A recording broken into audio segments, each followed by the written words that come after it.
السلام علیکم دوستو، کیسے ہیں آپ سب؟ میں زبینہ فیاض ایک بار پھر آپ کے ساتھ تو شروع کرتے ہیں اندھیری چراغ بائی سلویٰ جبار پارٹ 2۔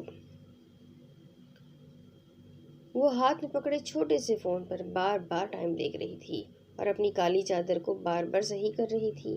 فون کی ٹارچ جلائے وہ تیزی سے قدم اٹھا رہی تھی۔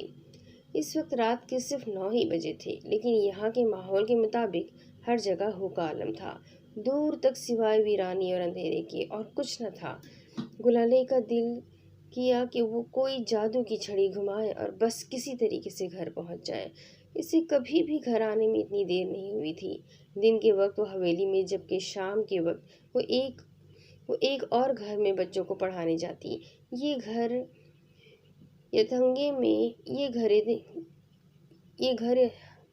ہتھنگے میں موجود تھا، جو کہ بنگالئی سے 1 گھنٹے کی مسافت پہ تھا، لیکن مختلف ویگنیں بدلنے کی وجہ سے اسے زیادہ دیر لگتی تھی۔ اس علاقے میں بچوں کو پڑھانے کا رواج نہیں تھا، اس لیے اسے اتنی دور جانا پڑتا تھا، جہاں اسے قسمت سے ایک گھر ہی مل گیا تھا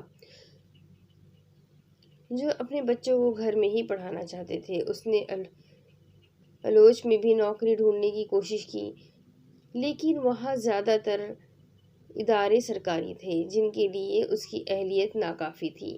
ایسے میں اس کے پاس ٹیوشن پڑھانے کے علاوہ اور کوئی چارہ نہ تھا۔ جس گھر وہ پڑھانے جاتی، وہ بھی اسے کوئی خاص تنخواہ تو نہیں دیتے تھے۔ اس میں سے بھی ویگنوں کا کرایہ بالکل نکل جاتا تو پیچھے صرف چند ہزار بچ جاتے۔ لیکن کچھ نہ ہونے سے کچھ ہونا بہتر تھا۔ وہ دن کے وقت حویلی میں، جبکہ دوپہر کے وقت ہتھنگے پڑھانے جاتی تھی، اور واپسی پہ اسے شام کے 6 بج جاتے۔ سردیوں کی وجہ سے موسم بدلتے دیر نہیں لگتی۔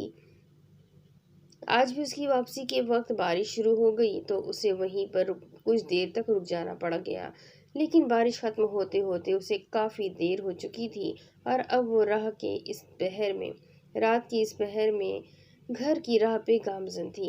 وہ سڑک پر چلتی خوفزدہ نظر سے ادھر ادھر بھی دیکھ رہی تھی۔ ویگن اسے الوچ کے قریب اتار چکی تھی۔ اس سے آگے اسے پیدل چل کے جانا ہوتا تھا۔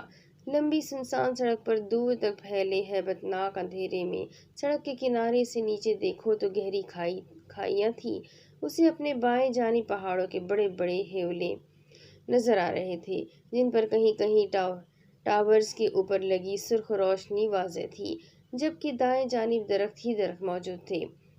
ٹھنڈی ہوا ان کو ٹکرا کر گزرتی تو پتوں کے سنسنانے کی آواز میں اس کے پیروں کے نیچے آتے سوکھے پتوں کی آواز بھی شامل ہو جاتی۔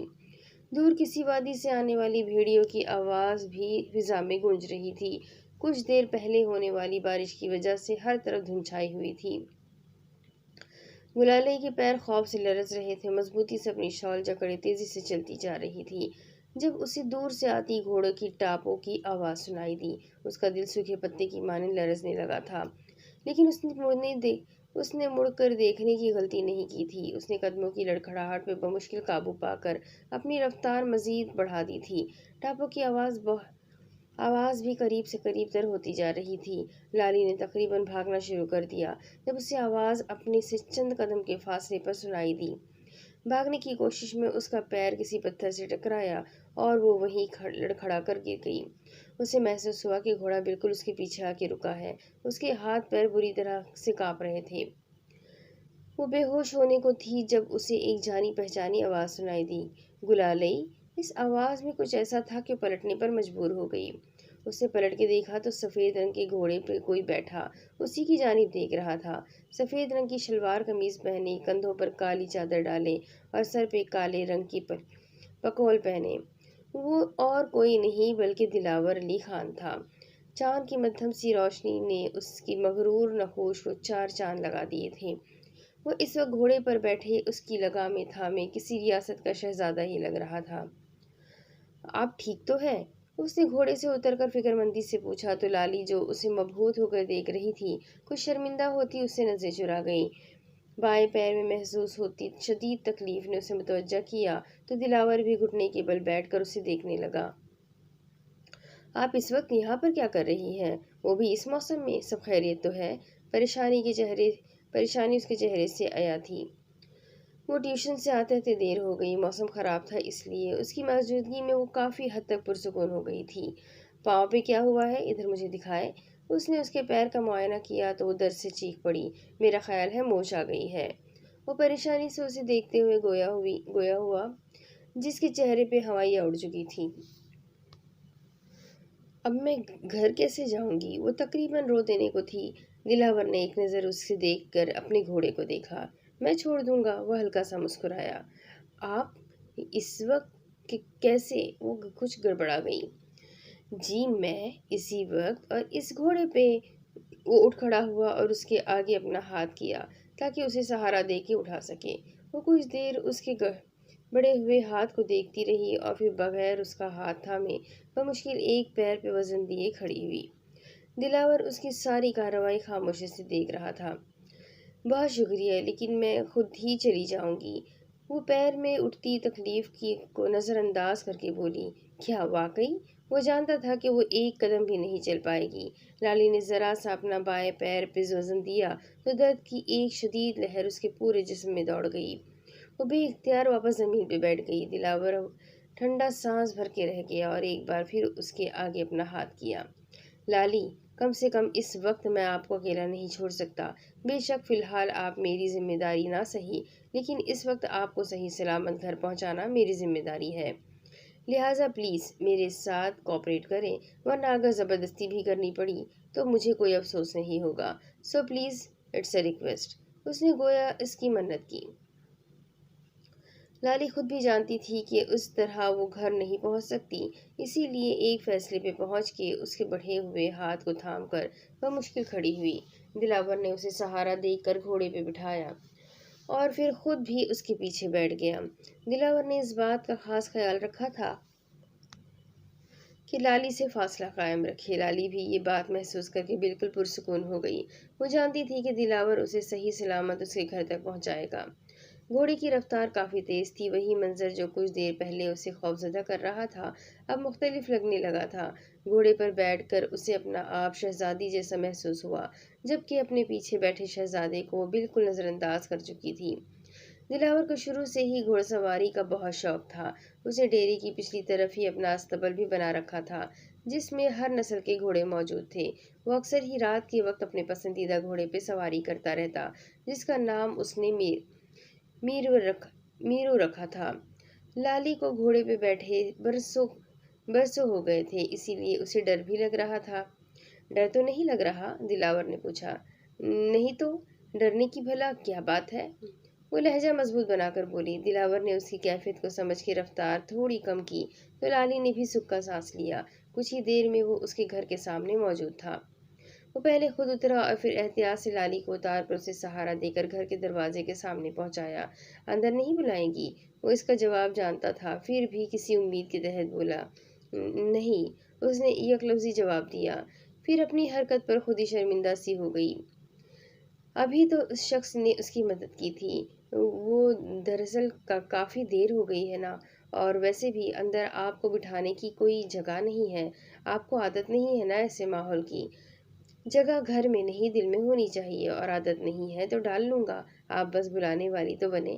وہ نظر جھکائے مسکراتے ہوئے بولا۔ لالی نے یہ بات نوٹ کی تھی کہ وہ ہمیشہ نظر جھکا کر بات کرتا تھا۔ شاید یہ اس کی عادت تھی یا صرف لالی سے ہی ایسے بات کرتا تھا۔ چلے کوئی بات نہیں، ویسے بھی کافی دیر ہو گئی ہے، پھر کبھی سہی۔ وہ اس کی مشکل آسان کرتا پلٹنے لگا جب لالی کی آواز پہ رکا۔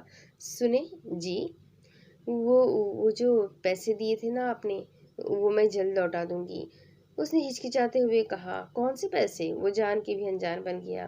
آپ جانتے ہیں کون سے؟ نہیں، میں نہیں جانتا، لیکن میں جانتی ہوں اور جلد ہی آپ کو واپس کر دوں گی، اور براہ مہربانی آئندہ ایسی مہربانی مت کیجیے گا۔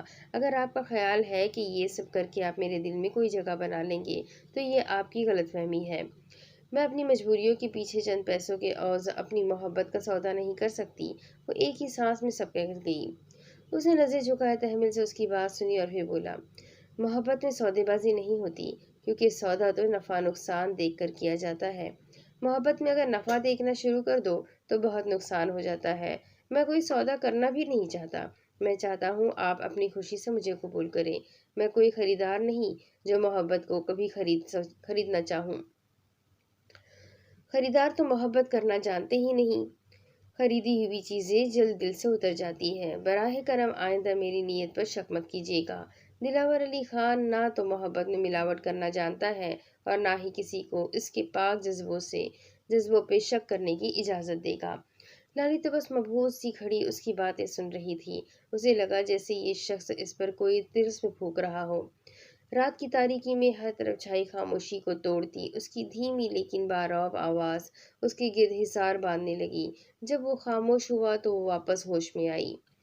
لیکن پھر بھی میں وہ پیسے واپس کروں گی۔ وہ کچھ دیر خاموشی سے کھڑا رہا اور پھر آہستگی سے بولا، جیسے آپ کی خوشی۔ وہ جانتا تھا کہ لالی ایک بہت ہی خوددار اور حساس لڑکی ہے اور اس کے جذبات کو ٹھیس نہیں پہنچا سکتا، اسی لیے مان گیا۔ ٹھیک ہے، اب آپ جائیں، وہ کہہ کر دروازے کی طرف مڑی اور وہ بھی اپنے گھوڑے کی طرف پلٹ گیا۔ وہ مشکل دیواروں کو پکڑ کر وہ اندر گئی۔ جب تک وہ اندر نہیں چلی گئی وہ وہیں کھڑا اسے دیکھتا رہا۔ اس کے اندر داخل ہوتے ہی وہ کچھ دیر سر جھکائے کھڑا رہا، پھر ہلکا سا مسکرا کر اپنے گھوڑے پر سوار ہو گیا۔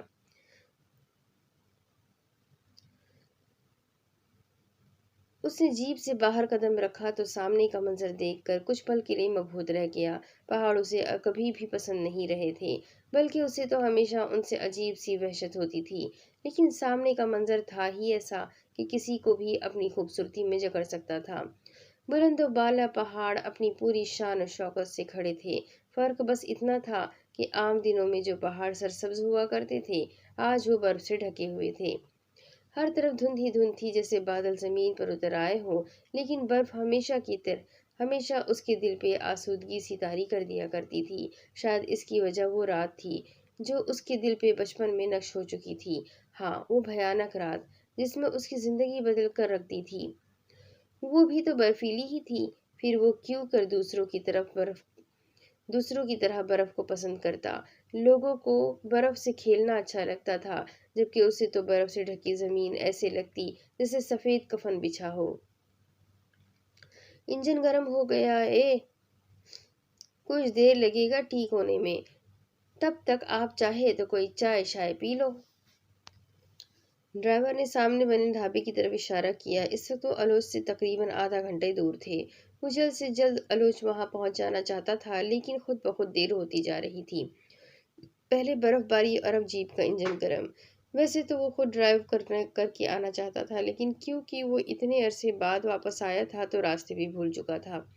ویسے ہی موسم کافی خراب تھا اور اسے ایسی جگہوں پر گاڑی چلانے کی بالکل عادت بھی نہیں تھی، اسی لیے اس نے ڈرائیور کا انتظام کر لیا تھا، جبکہ جیپ اس کی اپنی ہی تھی۔ ٹھیک ہے لالا، لیکن جلدی کیجیے گا، پہلے ہی دیر ہو رہی ہے، وہ بولا تو سردی کی شدت سے اس کے منہ سے بھاپ نکلی۔ اس وقت اس نے چست بلیک جینز کے اوپر اولو